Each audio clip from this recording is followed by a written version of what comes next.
दोस्तों चलिए शुरू करते हैं आज का अनुपमा का एपिसोड, जिसमें समर और अनुज एक दूसरे से बातें कर रहे थे। जिसमें समर अनुज को थैंक यू कहता है कि आपने मुझे जो 10 लाख रुपए दिए ना, उसके लिए मेरे थैंक यू सो मच। उसने मेरी बहुत ही ज़्यादा मदद की और मैं आपसे प्रॉमिस करता हूँ बहुत सारे इवेंट ऑर्गेनाइज करके मैं पैसे जल्दी जल्दी आपको चुका दूंगा, वो भी ब्याज सहित।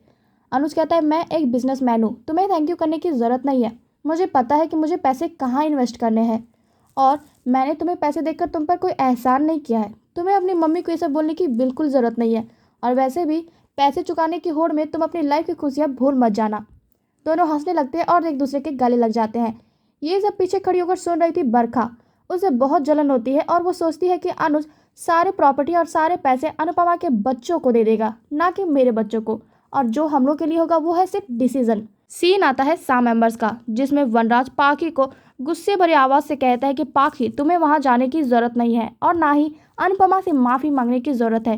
कल जो तुमने किया वो बहुत ज्यादा गलत था, लेकिन आज जो तुम कर रही हो वो उससे भी ज्यादा गलत है। पाखी अपने पैर पीछे हटा लेती है। फिर सभी लोग वहां से अनुपमा के लिए मिलने चले जाते हैं। इधर छोटी अनु बार बार दरवाजे की तरफ देख रही थी। अनुज और अनुपमा को समझ नहीं आ रहा था कि छोटी अनु किसका इंतजार कर रही है। फिर छोटी अनु से कहती कि पापा आई एम सॉरी, मैं आपकी बहुत बुरी बेटी हूँ। अनु चौंक जाता है, कहता है क्यों बच्चा, तुमने ऐसा क्या किया। छोटी अनु कहती है कि मैंने नानू पापा के घर में कॉल करके सबको इनवाइट कर दिया। मुझे पता है कि आप लोगों ने झगड़ा किया है, पर फिर भी त्योहार में तो लोग सभी बट्टी होते हैं ना, तो आप लोग कट्टी क्यों हो गए। इसके लिए मुझे माफ़ कर दीजिए। अनुज उसे गले लगा देता है। साथ में अनुपमा कहती है तुम तो मेरी सबसे प्यारी बेटी हो और तुम्हें हम सब की इतनी चिंता है। तुम हमारा झगड़ा सुलझाने की कोशिश कर रही थी। वैसे छोड़ दो, अगर वो लोग नहीं आ पाएंगे तो उन्हें कुछ काम होगा और नहीं आ पाएंगे तो कोई बात नहीं। तभी आवाज़ आती है बापूजी की। वो कहता है कि मेरी छोटी अनु मुझे बुलाए और मैं ना आऊं, ऐसा हो सकता है क्या। छोटी अनु चिल्ला के कहती है नानू पापा। ये देखकर अनुपमा और अनुज काफ़ी खुश हो जाते हैं कि उसके फैमिली मेम्बर्स उससे मिलने के लिए आए हैं। वो छोटी अनु को गले लगा लेते हैं बापूजी और अनुपमा देखकर काफ़ी खुश हो जाती है। देखकर अगर कोई हैरान हो जाता है वो बरखा, अधिक और अंकुश होते हैं और सभी कोई एक दूसरे के गले मिलने लगते हैं। अनुपमा सबसे पहले बापूजी के गले लगती है, उसके बाद एक दूसरे के सब कोई गले मिलने शुरू कर देते हैं। बरखा को ये देखकर बहुत गुस्सा आ रहा था और वो कहती है कि कल इन लोगों ने जो किया अनुपमा के साथ वो अच्छा नहीं किया और कल तो ऐसे लड़ रहे थे जैसे कि अनुपमा का शकल कभी जिंदगी भर नहीं देखेंगे, पर आज देखो ऐसे मिल रहे हैं जैसे कितना बड़ा इन लोगों को खजाना मिल गया। वो लोग बातें ही कर रहे थे कि अनुज एक बात देखकर शॉक हो जाता है। अनुपमा के पीछे खड़ी थी पाखी। दरअसल वो भी उसके घर आ चुकी थी। अनुपमा समझ जाती है अनुज का उड़ा हुआ चेहरा देखकर कि पाखी पीछे खड़ी है। वो कहती है क्या स्वीटी पीछे खड़ी है। अनुज कहता हाँ। अनुपमा पीछे मुड़ती है और देखती है सच में पाखी आई है। इधर सीन आता है सा मेंबर्स में, जिसमें बा और वनराज दूसरे से बातें कर रहे थे। जिसमें बा वनराज को कहती है तुमने पाखी को उस कपाड़िया हाउस जाने के लिए क्यों दिया, तुम्हें वो नहीं जाने देना चाहिए था उसे, तुम जानते हो ना उसे। तो वो कहता है कि बा मैंने पाखी को रोकने की बहुत कोशिश की, पर आपको पता है ना कि पाखी कैसी है। फिर वो रोने लगती और डिप्रेशन में चली जाती, यही सोचकर मैंने उसे जाने दिया। बा कहती है कि पाखी कोई अपनी माँ से माफ़ी मांगने नहीं गई है, वो गई है उस अधिक के लिए, अधिक और न्यूनतम। पाखी सोची कि अगर मैं अपनी मम्मी से कट्टी सो जाऊंगी या फिर उनसे बात नहीं करूंगी तो उसे महंगे महंगे गिफ्ट्स कैसे मिलेंगे। बा वनराज को ताना देते हुए कहती है तेरी बेटी ना तुझ पर गई है और ना ही अनुपमा पर, अगर दोनों का कुछ आया है तो वो है अवगुण। गुस्से में तेरी बेटी एकदम तुम पर गई है। अनुपमा स्वीटी को देखकर कहती है तुम यहाँ क्यों आई हो मेरे घर, क्या मेरी बेइज्जती करना तुम्हें बाकी रह गया या फिर कोई नई गाली सीख कर आई हो, या फिर कुछ बोलना बाकी रह गया था। और कुछ बोलना चाहती हो तो बोल दो, मैं सुनने के लिए तैयार हूँ। अगर तुम्हें कुछ बोलने के लिए नहीं है तो तुम अपने पापा और अपने भाइयों को फ़ोन कर लो, फ़ोन स्पीकर में रख लो और जितनी गालियाँ देनी है मुझे दे दो, मैं सुनने के लिए तैयार हूँ। वैसे भी तुम लोग मुझे सिर्फ गालियाँ ही देते हो और कुछ नहीं। आज तुम्हें माफ़ी मांगने की इतनी चिंता कैसे हो गई। छोटी अनु कहती है कि मम्मी पाखी दीदी को आने दो ना अंदर प्लीज़। वो जाती है उसके पास और उसका हाथ पकड़कर उसे अंदर ले आती है। पाखी वो बात याद करती है जिसमें छोटी अनु कहती है कि मेरी मम्मी की बेइज्जती मत करो या फिर मेरी मम्मी को दुखी मत करो। पाखी कहती है बोल तो ऐसे रही हो जैसे इनकी सगी बेटी हो। पाखी देखकर काफ़ी ज़्यादा एम्बेरस हो जाती है। अनुपमा देखकर पाखी को कहती है कि तुम घर के अंदर आ सकती हो। अनुज को देखकर अनुपमा पर गुस्सा आता है पर वो कुछ नहीं कहता। वो कहती है कि पाखी थैंक यू मम्मी मुझे माफ़ करने के लिए और मुझे घर के अंदर आने के लिए।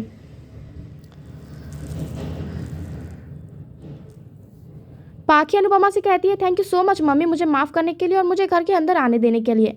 अनुपमा कहती है कि माफ़ी अपने पास रखो, मैंने तुम्हें इसलिए अंदर आने दिया क्योंकि आज त्यौहार है और इस घर के दरवाजे हर उस व्यक्ति के लिए खुले हैं जो यहाँ आना चाहता है।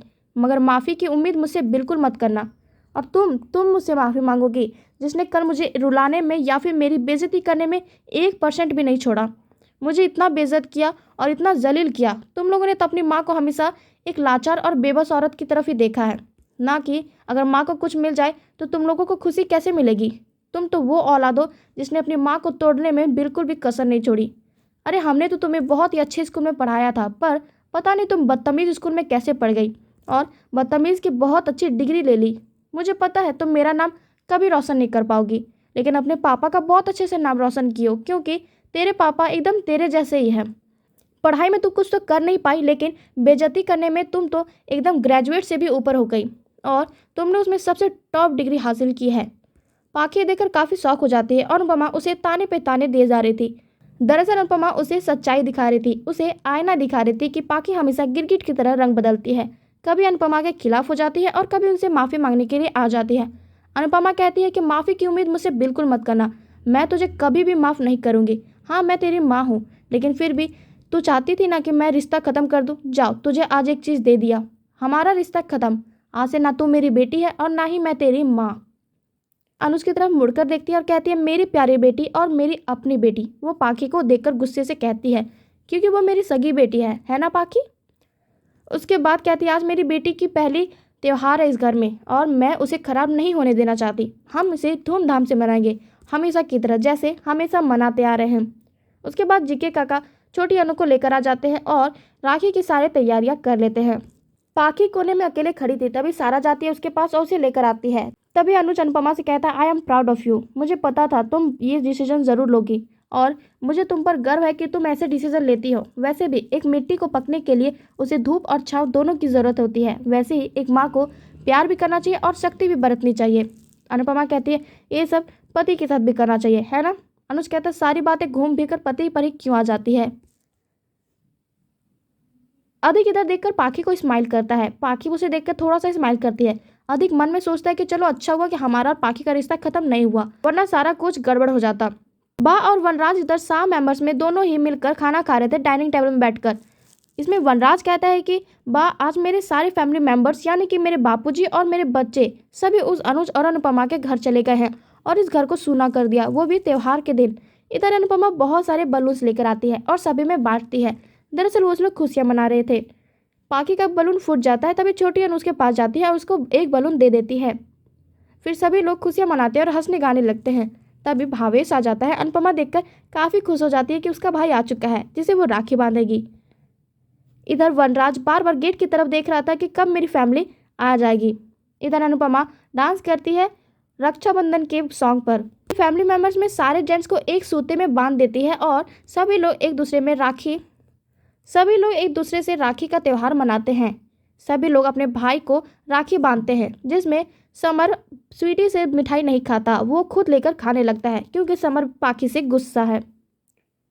उसके बाद छोटी अनु समर को तिलक लगाती है और राखी बांधती है, साथ में अनुज को भी। सभी लोग एक दूसरे को राखी बांधते हैं। वनराज अकेले बैठकर सोच रहा था, जिसमें बापूजी कह रहे थे कि तुम लोग कभी खुश नहीं रहोगे क्योंकि तुम लोगों ने मेरी बेटी को हमेशा हमेशा रुलाया है। इधर उसकी बात याद भी आ रही थी डॉली की, जिसमें डॉली कहती कि भाभी के बिना ये घर बिल्कुल सूना लगता है और आज पहली बार ऐसा हुआ कि त्योहार में भाभी घर पे नहीं है, इसलिए मैं वहाँ जा रही हूँ। बात याद आती है किंजल की भी, जिसमें किंजल कहती है, पापा मैं इस नेगेटिविटी से दूर रहना चाहती हूँ, इसलिए मैं मम्मी के पास जा रही हूँ। जिसमें काव्या भी कहती है कि मैं भी अनुपमा के घर जा रही हूँ, अगर हिम्मत है तो रोक लो। उसकी आंखों के सामने सबको जाने लगते हैं। वनराज ये सब देखकर काफ़ी दुखी था। वो अपनी कलाई को देखता कि कैसे उसकी बहन ने उसे राखी बांधा, पर फिर भी उसे छोड़कर वहाँ से चली गई। अचानक सभी फैमिली मेम्बर्स वनराज के पास आ जाते हैं और सभी लोग डांस करने लगते हैं। वनराज को गोदी में उठाता है समर और तोसू, दोनों ही मिलकर साथ में डांस करते हैं, सॉन्ग करते हैं और बहुत ही ज़्यादा मस्ती करते हैं। वनराज ये सब देखकर काफ़ी ज़्यादा खुश था क्योंकि उसके फैमिली मेम्बर्स उसके साथ थे, जो वो हमेशा से चाहता था। फिर अचानक वो सब गायब हो जाते हैं। वनराज देखकर शॉक हो जाता है और उसे पता चल जाता है कि ये उसका भ्रम था। दरअसल उससे कोई भी मिलने नहीं आया है, वो अकेला इस घर में है और उसकी माँ उसके साथ है। इधर अनुपमा एक बलून के साथ खेल रही थी, उसके साथ मस्ती कर रही थी और कहती है कि आज का दिन अच्छा हुआ, थैंक यू सो। बरखा और अधिक बातें कर रहे थे, जिसमें बरखा कहती है आज कोर्ट की हियरिंग है, जो भैया ने हमारे ऊपर केस किया था, मैं इसके लिए जा रही हूँ और तुम्हें संभालना होगा कि अनुज ने क्या डिसीजन लिया। लेकिन एक बात याद रखना, इस बार तुम अपने भाई से पहले अपने बच्चों के बारे में सोचोगे। हमें सारा और अधिक के फ्यूचर को सिक्योर करना होगा। अंकुश कहता है कि तुम चिंता मत करो, आई प्रॉमिस, मैं सबसे पहले पिता बनूंगा, उसके बाद भाई। मैं आज अनुज का साथ नहीं दूंगा जबकि अपने बच्चों का साथ दूंगा। बरखा कहती है थैंक यू सो मच। फिर अनुपमा बलून के साथ खेल ही रही होती है कि वो बलून फूट जाता है। अनुपमा देखकर काफी दुखी हो जाती है। इधर शाम हो चुकी थी और वनराज अपने फैमिली मेंबर्स का वेट कर रहा था, जिसमें बा वनराज को देखती है और कहते हैं कि शाम का टाइम हो चुका है, तुम जाके आराम करो। सभी फैमिली मेंबर्स तब तक आ चुके होते हैं। सभी कोई आ ही रहे थे और वहाँ की बातें कर रहे थे कैसे उसने अनुपमा के घर में बहुत ही ज़्यादा मस्ती की, जिसमें काव्या कह रही थी घेवर इतने अच्छे थे कि मैंने अपने आप को रोक ही नहीं पाया और मैं बहुत ही सारा खा गई। किंजल कहती है बिल्कुल काव्या, आज तो तुमसे कंट्रोल ही नहीं हुआ, मेरा भी कुछ ऐसा ही हाल था। जिसमें सभी लोग एक दूसरे से हंस हंस कर बातें कर रहे थे। वनराज आता है, कहता है वेलकम वेलकम और थू थू करता है जैसे वो अनुपमा करती है। कहता है कि बहुत ही मस्ती की ना, कहीं नजर न लग जाए। वनराज गुस्से से सारे फैमिली मेंबर्स को कहता है कि मैं और बा इस घर में अकेले थे, लेकिन आप लोगों को कोई फर्क नहीं पड़ा और आप लोग सीधा चले गए अनुपमा के घर, क्योंकि हमेशा से अनुपमा ही आपके लिए स्पेशल रही है और तुम लोगों को बिल्कुल भी शर्म नहीं आई। क्योंकि काव्य से कहता है तुम्हारा पति और तुम्हारी सास, समर और पाखी से कहता है कि तुम्हारे बाप और बा नहीं थी, लेकिन फिर भी तुम लोग को बिल्कुल भी फर्क नहीं पड़ा। वनराज कहता है कपाड़िया हाउस से आई हो मतलब कुछ ना कुछ मिठाई लेकर आई ही होगी, चलो मिठाई दो मिठाई दो। और मिठाई वो खाने लगता है, साथ ही बहुत ही ज़्यादा खाने लगता है और वो गुस्से में आ जाता है। सभी मेंबर्स उसे गौर करके देखने लगते हैं। समझ नहीं आता कि ऐसा वनराज क्यों कर रहा है। दोस्तों लास्ट के एपिसोड के वही प्रोमो दिखाया जाता है कि जो नेक्स्ट मंडे से शुरू होने वाला है, जिसमें अनुज कोमा में जाने वाला है और अनुपमा की हालत बहुत ही ज़्यादा बुरी हो जाने वाली है, क्योंकि उसका साथ देने वाला छोटी अनु के अलावा और कोई नहीं है। साथ ही उसके सारे मेंबर्स उससे अलग हो जाते हैं और अनुपमा बिल्कुल अकेले पड़ जाती है, पर वो हार नहीं मानती और अनुज को ठीक करने में लगी रहती है। जो आपको अच्छी लगी हो तो लाइक शेयर एंड सब्सक्राइब कर दे।